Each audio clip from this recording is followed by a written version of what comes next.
आदरी के सदस्य सचिव श्री शहबाज गुप्ता जी, प्रभात खबर के प्रबंध निदेशक श्री के गोयनका जी, नंदकिशोर यादव जी, भीम सिंह जी, के साई जी, सभागार में उपस्थित माननीय विधायक व श्री सुरेंद्र प्रसाद सिन्हा जी, श्री राजीव रंजन जी, अन्य सभी यहाँ उपस्थित विशिष्ट अतिथिगण, प्रिंट एवं इलेक्ट्रॉनिक मीडिया के प्रतिनिधिगण, देवियों और सज्जनों,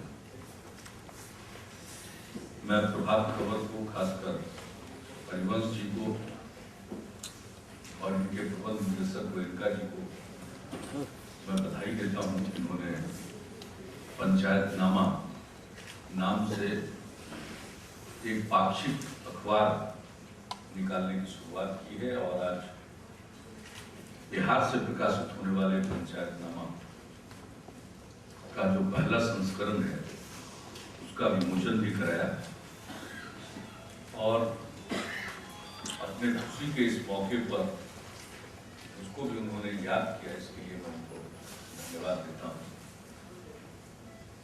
जो बातें कही गई हैं उनको मैं दोहराना नहीं चाहता हूँ, लेकिन अब सत्ता का सही मायने में विकेंद्रीकरण प्रारंभ हुआ।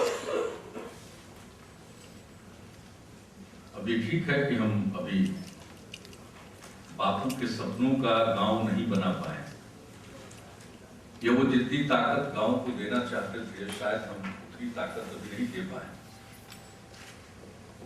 जो लोहिया जी चौखंभा राज की बात करते थे, शायद हम अपने पंचायतों को या पंचायती राज संस्थाओं को उतना मजबूत नहीं बना पाए। जेपी सत्ता के विकेंद्रीकरण की बात करते थे, हम चाहे उस स्तर पर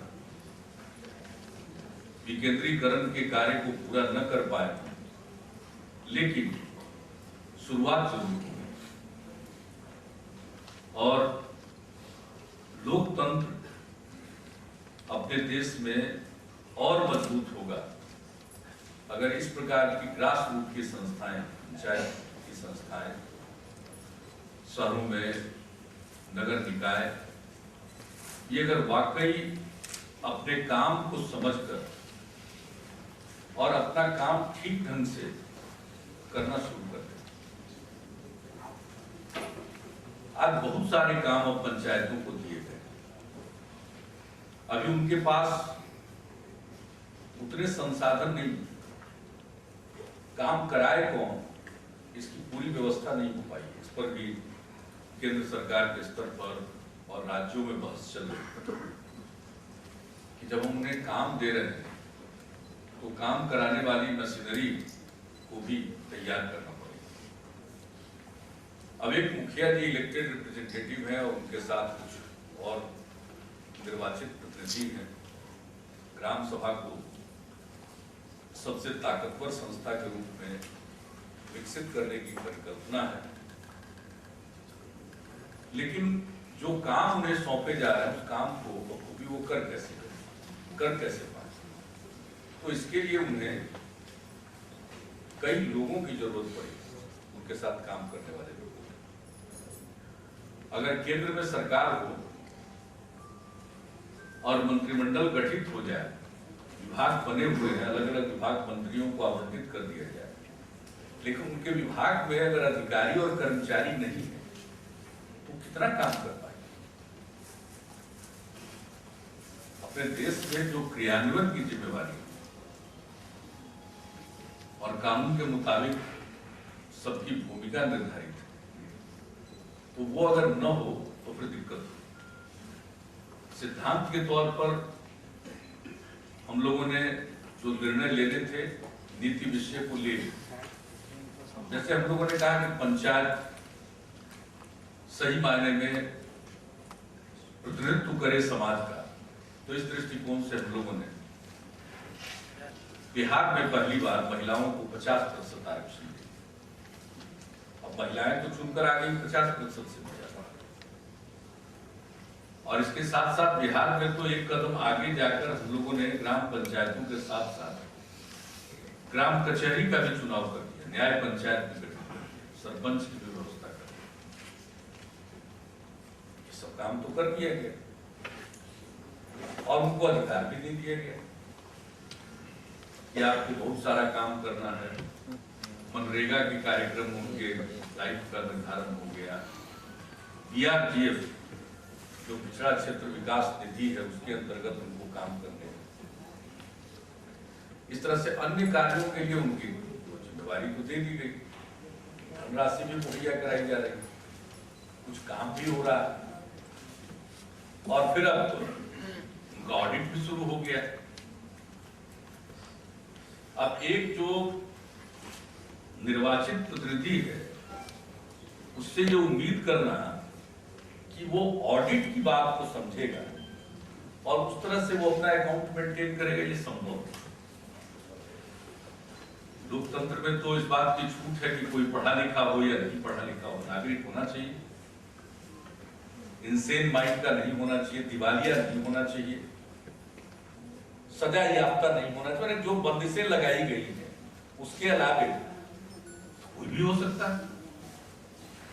तो हम कहा करते हैं कई लोगों को कि भाई ये तो संयोग है कि हम लोग पढ़ना जानते हैं।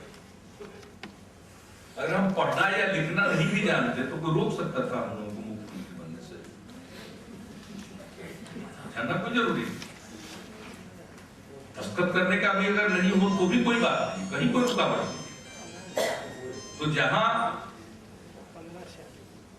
जनप्रतिनिधियों का चयन के लिए ऐसी कोई बंदिश नहीं है, उस स्थिति में एक बार की उनको सारे अधिकार दिए जाते हैं और उनसे ये उम्मीद की जाती है कि भाई वो सारा काम कर दें।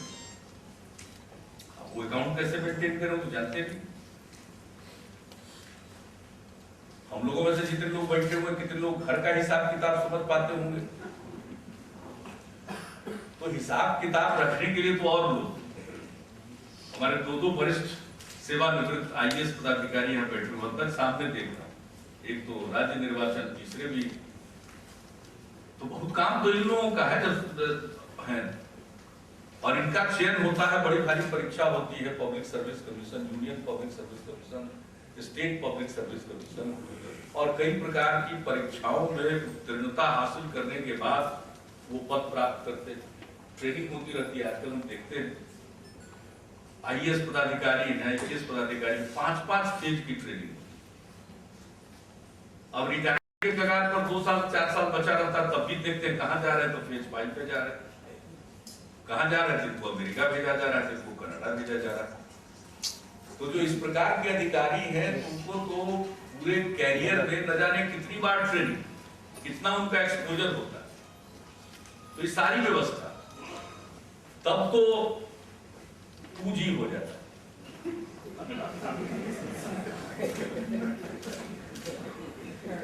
यहाँ कुछ नहीं, कोई ट्रेनिंग है, कोई जानकारी नहीं है, और उनको कहते हैं कि भाई ऑडिट ठीक ठाक रखो, मेरे अकाउंट ठीक से मेंटेन करो। कहां सब ये सब कुछ विरोधाभास है।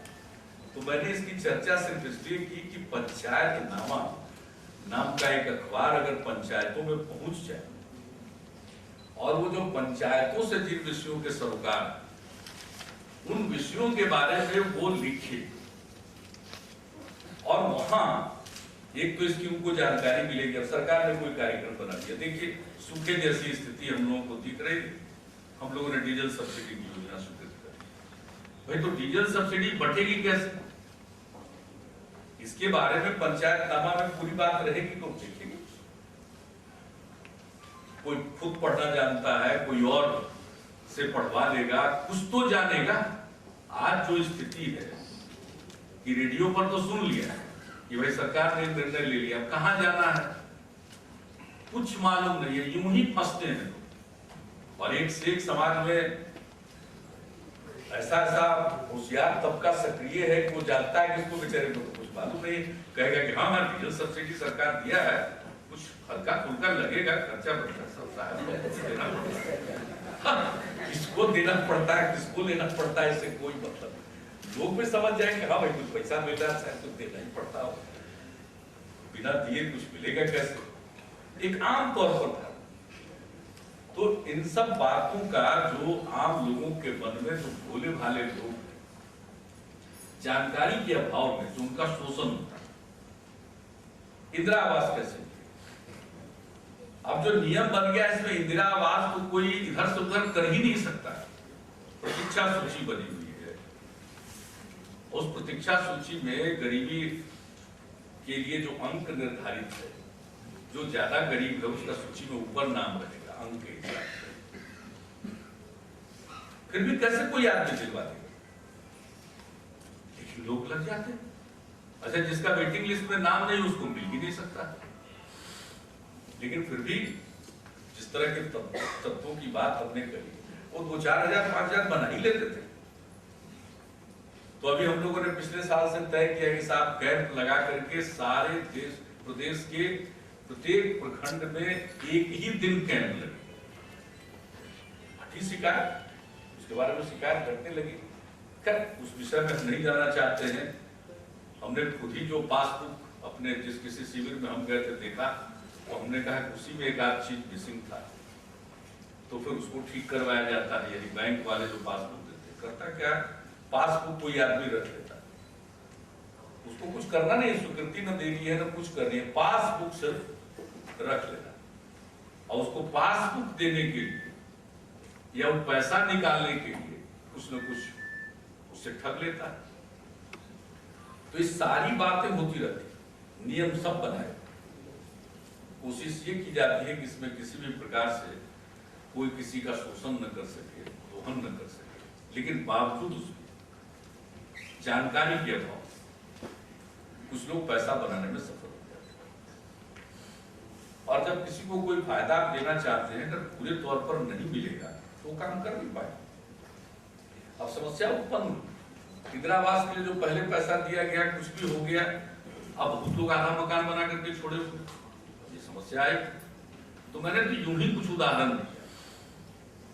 तो एक इस प्रकार का पाक्षिक अखबार जो उन्हीं विषयों पर केंद्रित होगा, तो मैं समझता हूं उसका बहुत लाभ होगा, सरकार को भी एक माध्यम होगा।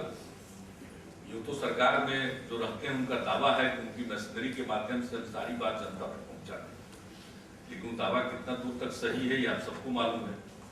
तो उसमें फिर ऐसे माध्यमों की जरूरत पड़ती है। समाचार पत्रों में विज्ञापन दिए जाते हैं। जहाँ टेलीविजन का रीच नहीं है वहां पर टेलीविजन पर भी विज्ञापन दिया जाता है। वो गरीब गुरबा टेलीविजन देखने से रहा, लेकिन सरकार कर क्या सकती है, देख सकती है। तो उस वैसी परिस्थिति में बहुत अच्छा काम है, पंचायत पर ही केंद्रित है, पंचायत में इसका रीडरशिप। और इसके लिए आपने जैसा कहा कि ग्रामीण पत्रकारिता या घोषक महोदय ने कहा, जो वहां पंचायत के लोग होंगे उन्हीं लोगों के बीच से हम रिपोर्टर बनाएंगे, ये मामूली बात नहीं है, लेकिन थोड़ी बहुत ट्रेनिंग जरूर है। आजकल हम लोग जाते हैं गाँव में भी, पता नहीं आजकल 8-10 हजार रुपये में कैमरा मिलता है, सब जगह पे मिलता है। तो लोगों में एक दिलचस्पी जगी है, मीडिया सब जाता है।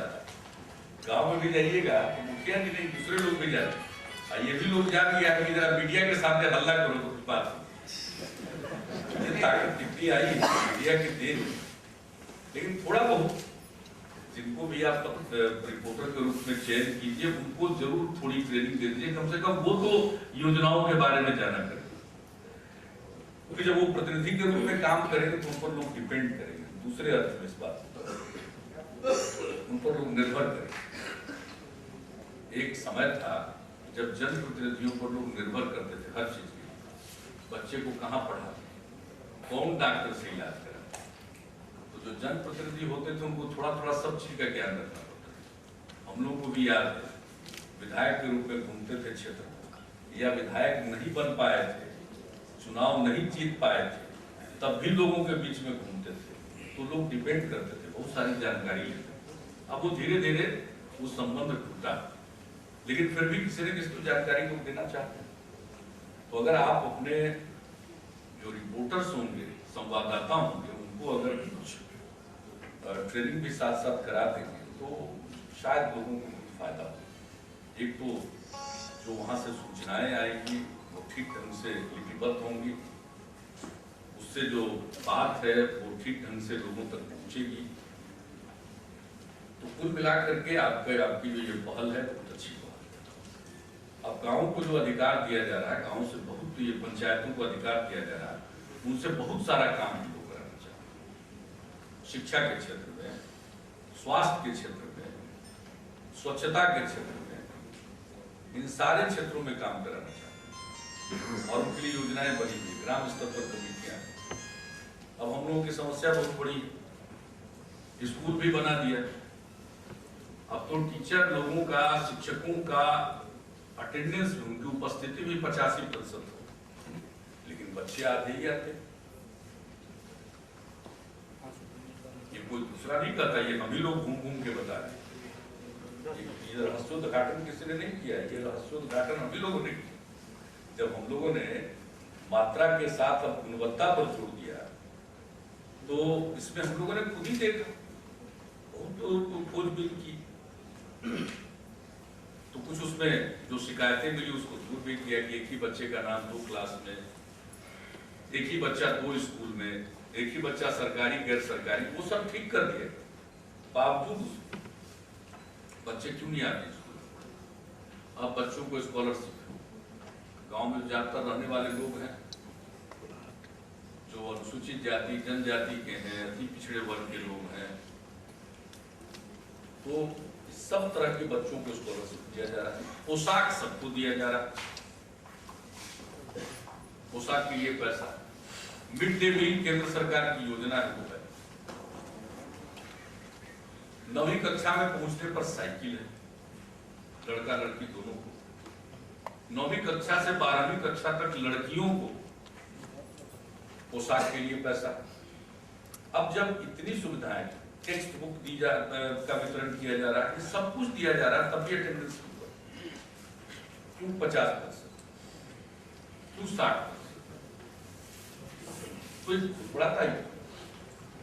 शिक्षा समितियां गांव में, तो पंचायतों को बहुत अधिकार है। तो देखना है कि स्कूल भी ठीक ढंग से चले, बच्चे भी स्कूल में जाए, पढ़ाई हो, स्वच्छता के लिए, सैनिटेशन के लिए, सब के पास घरेलू शौचालय हो। अब तो सिर्फ बीपीएल के लिए सहायता नहीं मिलती है घरेलू शौचालय बनाने के लिए, एपीएल परिवारों के लिए भी शौचालय की व्यवस्था, उनके रमदान की व्यवस्था। तो इस सारे कामों को कौन कराएगा? लोगों को प्रेरित कौन करेगा? पंचायतों के माध्यम से होना। तो पंचायतों के जिम्मे बहुत काम। तो जहां सरकारों का ये दायित्व है कि पंचायतें जब तक पूरे तौर पर आत्मनिर्भर नहीं हो जाती है, तब तक उनके लिए जो कर्मियों की व्यवस्था की जाए, जिसका हमने एक पक्ष का जिक्र किया अकाउंट का, और अकाउंट नहीं होगा तो पता भी नहीं चलेगा पैसा आया कहां चला गया। पैसा कहीं से गया लेकिन किस चीज में खर्च हुआ इसका पता भी नहीं चलेगा, तो अकाउंट रखना भी जरूरी है। तो उसके लिए कर्मियों को का इंतजाम करना होगा। तो ये सब कुछ किया जाए और सरकारें उसके लिए दे। हम लोग केंद्र से भी बातचीत कर रहे हैं, कितने स्टाफ वो दे पाएंगे और कितने लोगों के लिए राज्य सरकार को पंचायतों की मदद के लिए आगे आना होगा। तो ये सब विचार मंथन चल रहा है, ये होगा, वो काम किया जाएगा। लेकिन इन सब चीजों के बावजूद लोगों तक ये सारी बात पहुंचे, पंचायत के प्रतिनिधि अपने दायित्व को समझें, अपने अधिकार को समझें, अपने कर्तव्य को समझें। अब कभी कभी हम देखते हैं कि अनावश्यक क्लैश होता है। जो काम पंचायतों को दिए गए उस काम के अतिरिक्त वाले काम में भी लोग चाहते होंगे सूचना, या लोग चाहते होंगे उसमें दखल। अब आमतौर पर बहुत पंचायत प्रतिनिधि हमारे पास आ जाते हैं और कहते हैं कि साहब हम लोगों की बात नहीं सुनता। तो कभी पूछ करके देखते हैं कि बात क्या थी, क्या ये सुनाना चाहते थे जो वो नहीं सुन रहे थे? अधिकारी जिनको इनके साथ काम करना, तो कई बार देखा ही गया है कि जो काम उनके अधिकार क्षेत्र का नहीं था, जो विषय पंचायती राज संस्थाओं को सुपुर्द नहीं किए गए, वैसे मामलों में तो इस प्रकार की कई प्रकार की गलतफहमियां भी रहती होंगी। गलतफहमियों को कौन दूर करे? तो अखबार, ये जो प्रिंटेड चीज है, इसकी बड़ी क्रेडिबिलिटी, विश्वसनीयता, अगर इसमें कोई बात छपी रहेगी कि भाई आपका यही काम है, आपका यही दायित्व है, तो लोग मानते हैं।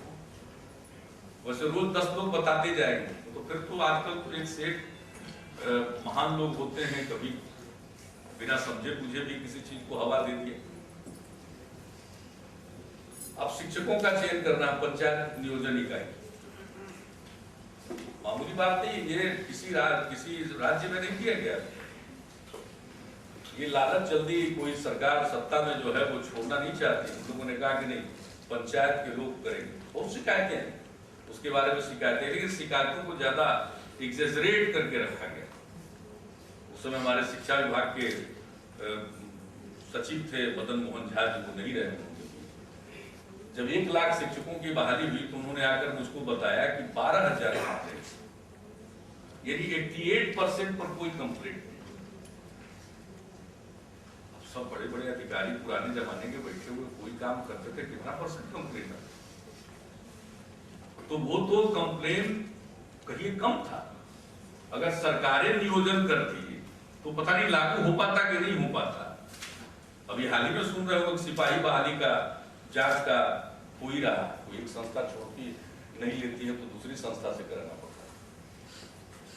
तो अगर सरकार की एजेंसी भी बहाली करे तो ठीक बहाली करेगी, इसकी कोई गारंटी नहीं। लेकिन पंचायतों के माध्यम से बहाली की गई तो उसमें 12% ही कंप्लेंट आई। ठीक है, उस कंप्लेंट का उपाय करना चाहिए, नियोजन प्राधिकार बना, कई अपीलीय प्राधिकार बना, कई तरह की बातें की गई, उसका समाधान हो। अब भी हम जनता के दरबार में बैठते हैं तो कभी कभी 2003 के शिक्षा मित्र का कागज लेके पहुंच जाता है। उनको कहते अभी शिक्षा मित्र है ही।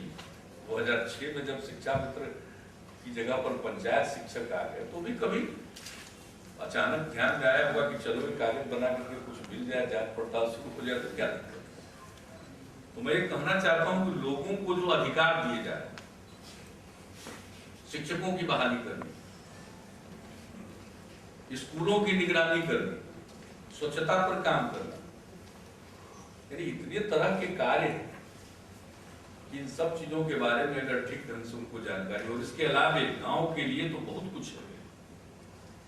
अब हम लोग जो सेल्फ हेल्प ग्रुप बनाने का, स्वयं सहायता समूह, अब वो इतना एम्पावरमेंट होता है महिलाओं का, हमने खुद देखा जिस तरह से सेल्फ हेल्प ग्रुप बनने के पहले और सेल्फ हेल्प ग्रुप बनने के बाद की जो स्थिति, उसका तुलनात्मक अध्ययन किया जाए तो दोनों में कोई तुलना नहीं। कोई एक कार्य से अगर वो महिलाएं सशक्त हो सकती तो ये सेल्फ हेल्प ग्रुप का काम। अभी तो मैंने जिसके बारे में कहा कि अकाउंट नहीं, लेकिन हमने सेल्फ हेल्प ग्रुप में देखा कि 10-11 महिलाएं सदस्य हैं तो वो पढ़ना लिखना भी सीख जाती है, बचत करना तो सीखती है, आपस में मीटिंग करती है। तो एक व्यक्ति बाजाबता मीटिंग का प्रोसीडिंग लिखता है, बारी बारी से एक दूसरे के घर में लोग मीटिंग करते हैं, तो वो ताकतवर चीज है। और जिसका जिक्र कर रहे थे सहवाग गुप्ता जी, रामचंद्र गुहा जी का, उन्होंने बांग्लादेश से जो चीजें निकली है माइक्रो फाइनेंस की और दूसरी चीजें, यानी बांग्लादेश जब बन गया था तो कुछ नहीं था वहां, लेकिन किस तरह से बांग्लादेश ने अपने को बनाया, उसी चीज का जिक्र कर रहे थे कि वो देखने वाली चीज, उसके बारे में जो किताब आई है उसको देखना चाहिए। उस संदर्भ में उन्होंने बात की। तो हम लोग तो अपने यहाँ भी काफी कुछ इस दिशा में काम कर रहे हैं, और कोई 10 लाख स्वयं सहायता समूह 5 वर्षों के अंदर गठित करने का हमारा लक्ष्य है। अब कल्पना करिए 1 करोड़ से ज्यादा महिलाएं, 1 करोड़ 10 लाख महिलाएं उससे जुड़ गई। ये जो बिहार तो कमाल की जगह, यहाँ पर पीडीएस वाला कहता है सरकारी नौकरी बना, हम लोगों को सरकारी नौकर का दर्जा दिया जाए। उसका जो डीलर है वो भी मांग करता है, खूब अखबार में छपता रहता है, मांग करता है। साहब बोलते हैं लोग कि हमको तो कोई जन वितरण प्रणाली से फायदा नहीं, लेकिन अभी हम अपने सेवा यात्रा के क्रम में गए थे पूर्णिया में, तो वहां एक स्वयं सहायता समूह के साथ बातचीत करने का मुझको अवसर मिला।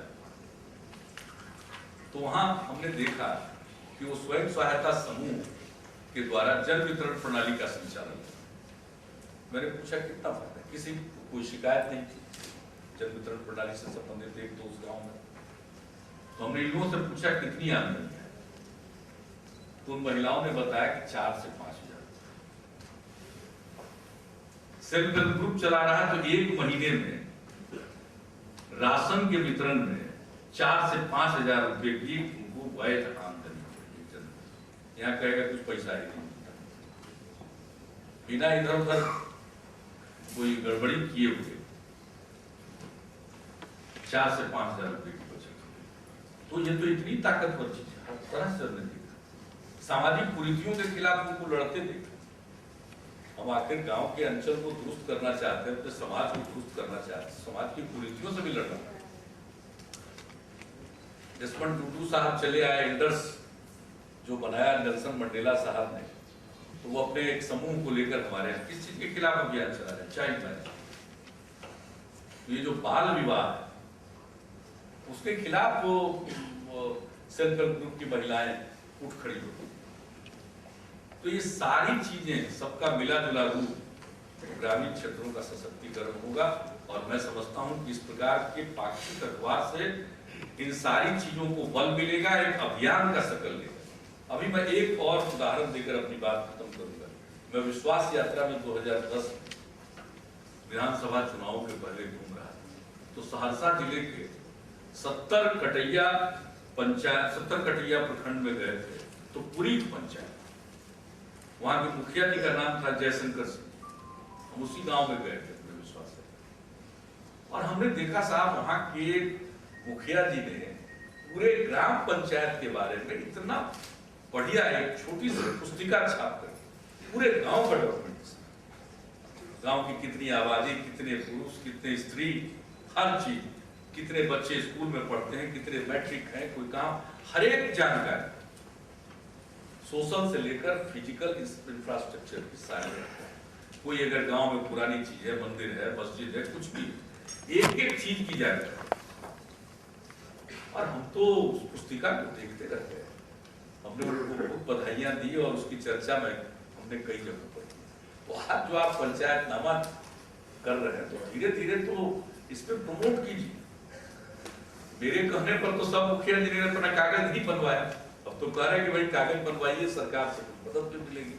लेकिन आप लोग अभियान चलाइएगा तो हर ग्राम पंचायत के लोग अपने ग्राम पंचायत के बारे में सारी जानकारियों को सुलभ कर दें। और एक बार वो जानकारी रिकॉर्ड पर उपलब्ध हो जाती है, कितना सर्वे होता रहता है, देखते हैं ना हम लोग सर्वे जो कराते हैं। 5 दिन किसी से पार्ट टाइम सर्वे का काम लेंगे, सांख्यिकी मित्र, तो हम जाते हैं कहीं, यहाँ तो जनगणना के कर्मचारी भी छटनीग्रस्त हो गए। यानी 10 दिन किसी से सरकारी काम आप ले लीजिए, अगले दिन वो दावा करता है कि भाई हमको सरकारी कर्मचारी बनाए। तो सरकार के लिए तो बड़ी टेढ़ी खीर है। यानी किसी से पार्ट टाइम भी कोई काम लीजिए तो कल होकर के लोग आ जाएंगे, दावा ठुकने लगते हैं, एक संघ बना करके शुरू हो जाता है। तो खैर वो अलग चीज है, उस पर आज कुछ करने की आवश्यकता नहीं है। लेकिन इतना जरूर है कि एक समाचार पत्र के माध्यम से अभियान चलेगा तो हमारे जो 8,422 पंचायत, 8,442 पंचायत, 463 था तो कुछ लोग नगर में चले गए, तो 8,442 पंचायतों में अगर पूरी जानकारी एक पुस्तिका में उपलब्ध हो जाती है, उसका बहुत फायदा। आप कोई स्कीम बनाते, चाहे मनरेगा का कोई कार्यक्रम करते, किसी भी चीज के बारे में कोई काम करते हैं, तो आधा काम तो हमको पड़ा रहेगा। तो एक समाचार पत्र का एक ही काम है, और वहां फिर कोई किसी की शिकायत उसको भी बात की। पंचायतनामा में एक शिकायतनामा कॉलम भी होना चाहिए, बड़ा